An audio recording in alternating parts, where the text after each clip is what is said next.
Hello বন্ধুরা, কেমন আছো? আশা করি সবাই খুব ভালো আছে। আমি ভালো নেই। আজ বড়বাজার গিয়েছিলাম, একটু ধকল গেছে শরীরে।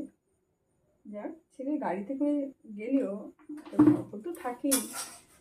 হেঁটে হেঁটে মার্কেট করা, তারপর আবার সেই মালগুলো শপিং করে নিয়ে চলে আসা, ছোটো ফুটো ভালো নেই।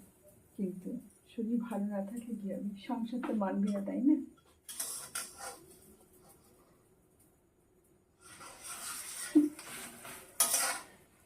সংসার মানবে না গো, সংসার কিছুতেই মানবে না। ইচ্ছে করছে না করি, তবু করতে হবে। ছেলের বায়না পরোটা খাবে, যত বলে এত তেলে তেলে জিনিস খাস না, কিছুতেই শুনবে না, খাবেই